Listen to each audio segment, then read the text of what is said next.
So I'm going to be open and willing to allow the love in me to express through me as me. I trust that you too seek to be open and willing to allow the God in you, the good in you, the Christ in you, the light in you to express through you as you. And you all know we have various ways to defend, to protect, to contract, to be afraid, to shut down, and feel unworthy of being open and willing. But I would ask you to look right now. Are your eyes wide open? Is your mind wide open? Is your heart wide open? Are you wide open to see the world for what it really is? You know, we're here to be love in the world, and part of being is seeing. Part of being love is speaking, listening, honoring, supporting, encouraging in everything, everywhere. Everyone we see, everyone we encounter, love. Love in the rain, love in the wind, the sun, the snow, love in the clouds. It sounds like trust to me. That somewhere I need to feel safe enough to trust. I can be open. So right now, ask yourself to where in your relationships you've forgotten to see the God, the good, the potential, the possibility, the love in everyone you interact with. What is it you judge that puts up that barrier, that defense, that cautiousness that keeps you from seeing beneath what appears to be? You know, Buddha showed up today. Not just in a holy, new, innocent one, but Buddha showed up today in you and me. When you seek to see, seek to find, you will. So when you seek to see God, good, love, innocence, you will find it in all things. And yes, I am talking to myself, because you are me and I am you. And I speak the highest truth I know, so I will hear it, receive it, remember it, and speak it. I invite you to do the same. Imagine if all of us shared only from that true place within, the love we are, the Christ we are, the good in us, how the world would change with what we hear, what we see, what we know. I think it was last week we talked about wallets and money. Do you know that you are a walking advertisement? And that everywhere you go, you're supporting whatever it is people are advertising? And thank you, Course in Miracles group, because we had some talk about this morning. And you're all invited. If you want to come and experience 8:30, it's fun, safe, and easy, for sure. But it's also deepening. I want all of us, me too, to deepen ourselves, to realize, to recognize, to remember, and be the love we are. So what do you look at? What do you look for? If your eyes are wide open, you have a choice. You can always see the God beneath what appears to be the lack. You can always look for, how am I called to respond? What can I do to see things differently? What do I need to forgive or erase? Forgiveness is an eraser with love. Erase from my mind so that I see where I'm to respond with love to whatever shows up. So if you hear that news bit because you're watching the news, seeking to know more about the current state of the world, there's something funny about that, but that's okay. I'll just leave it at that. Because you know what we sell in the news. The news is advertising what people buy, what people listen to.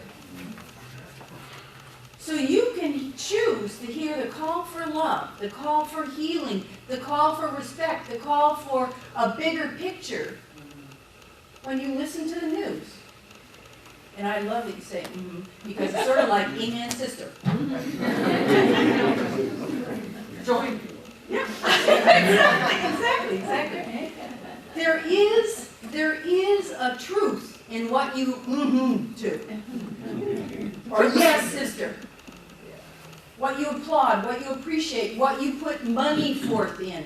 There is a truth that you begin to grow, not only in your own mind and heart, but in all of us and in our world.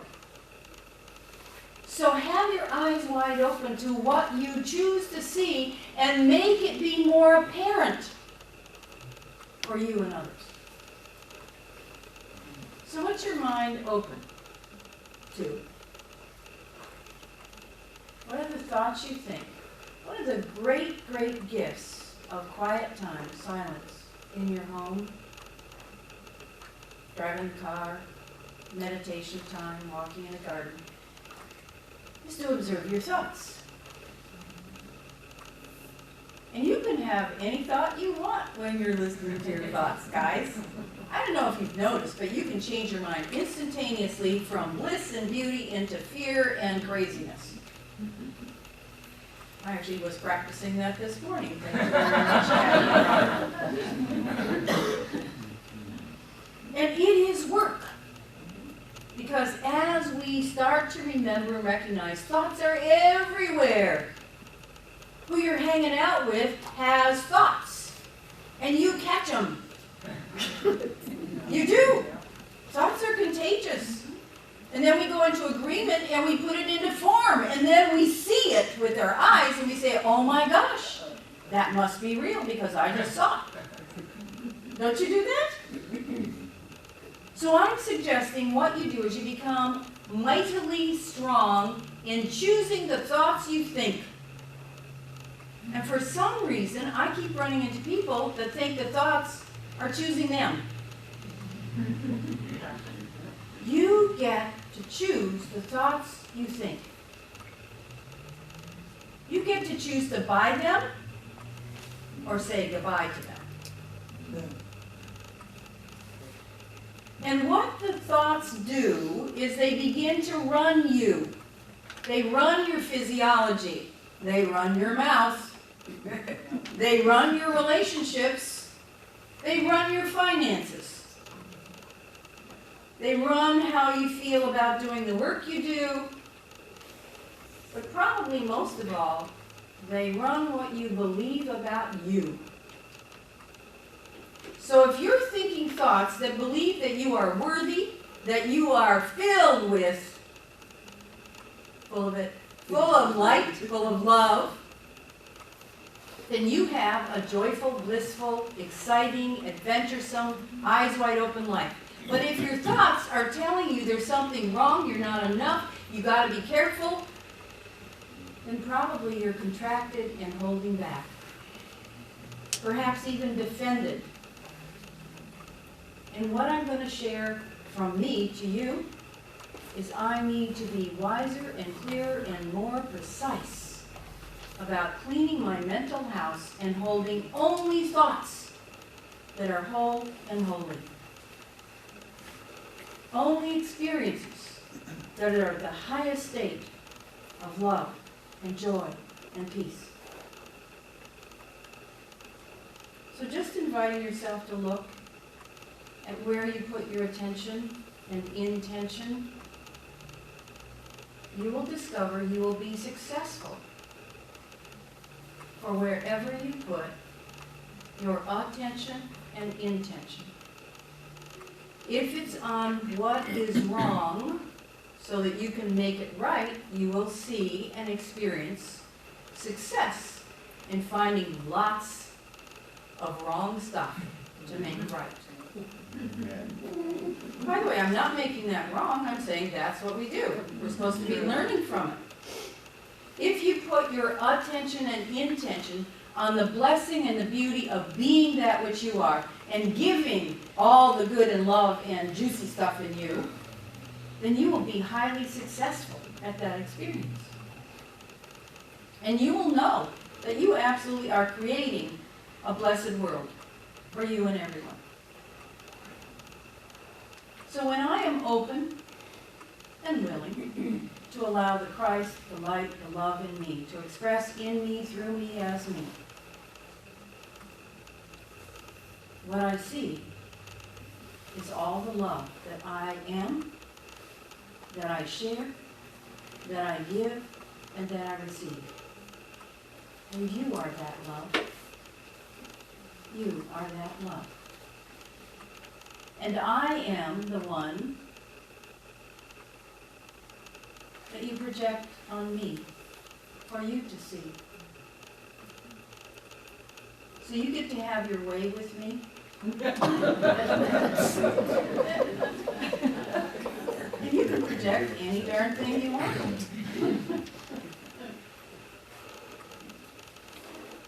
But you know, I mean, it goes without saying, I would invite all of us,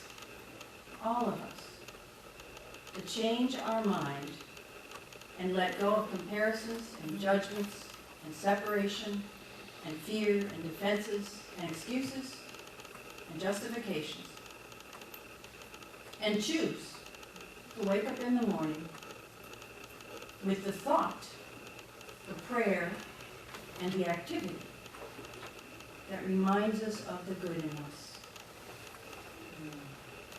It reminds us of the peace in us. It reminds us of the blessing of being alive in this world as life.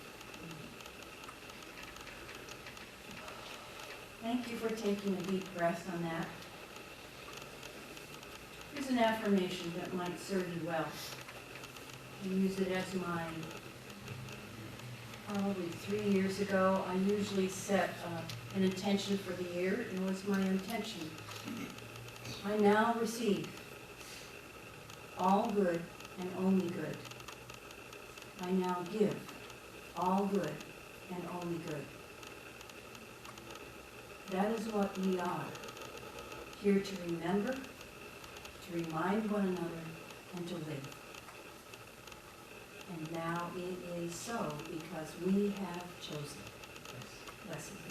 So it is.